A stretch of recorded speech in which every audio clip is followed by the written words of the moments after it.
السلام علیکم ملګرو، حبیب تابان یم او را سره حدیث الله دی.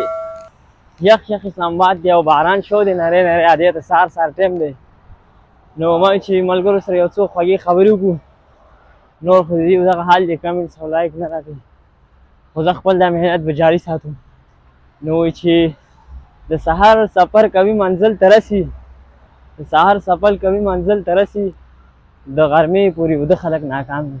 زه مخکې د دې نننۍ ورځې ویلاګ به راسره وګورئ. هدایت په دې ده چې پاپا خپل کالج ته او زه به یې ټکسالۍ طرف ته ځم. باران شوي او ما ویل چې د دوی سره د اسلام آباد د سهارنۍ او بیا د باران دا ورځ شیر کړم. دغه هلې ځلې د ملګرو او دا د اسلام آباد ماحول دی. ډېر وخت باران نه شوی، تقریبا د شپږو میاشتونو په دې پله ملګرو د 45 منټ سفر کولو نه وروسته خپل یونیورسټۍ ته راورسېدم.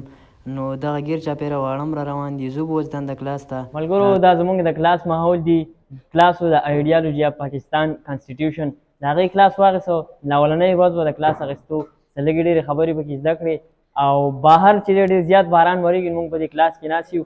نو نور ملګري چې تللي بهر ته، نو راځئ د بهر د باراني موسم ته د بهر وښیم.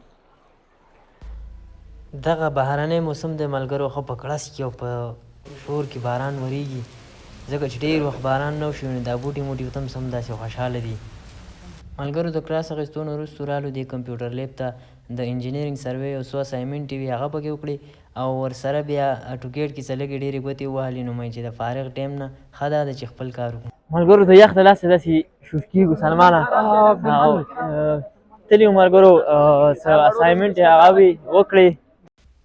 بیا تلي وو بهر ته ملګرو، څه لږه خوراک مرک پکې وکړو. نو واپس سروې بل کلاس به شروع کېږي، نو هغه راسره وګورئ. سلمان څه دی خیال دی؟ ماشاءالله ډېر ښه موسم دی نن او زبردست مو انجوای وکړو. اوس انشاءالله دننه بل کلاس به شروع کېږي. انشاءالله شیر یہ دوسرا دوست ہے ہمارا گلفام. کیسے ہو گلفام؟ خیر خیاطی. ملګرو تلي یو سر ګایډ کړو چې په دې طریقه به سروې وکړئ، بیا بینچ مارک یې ولګئ. باران هم ورېده او د ملګري هم راسره دي، خو بس د ژوند دغه هلې ځلې دي په څه کې تېرېږي. نو دغه تاسو کتی شئ ملګرو.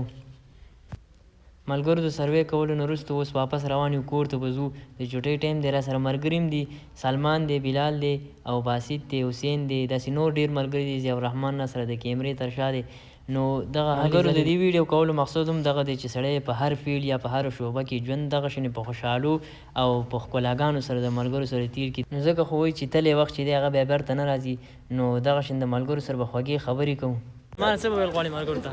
ملګرو ټولو ته هرکنۍ وایم، ضیاء الرحمن صاحب مونږ سره روان دی، دا دی مخکې پوه شوې. نن زمونږ سروې لیب و او ډېر ښه موسم هم وه. باران چونکې و مونږ ته مشکلات ډېر رالی او بیا هم الحمدلله مونږ خپل چې کوم سروې و هغه کمپلیټ کړو او اوس را روان یو. تاسو نه اجازت غواړم انشاءالله نیکسټ ویلاګ کې به مونږ ملاقات وکړو. انشاءالله د نورو ویلاګونو په تمه اوسئ. د الله په امان.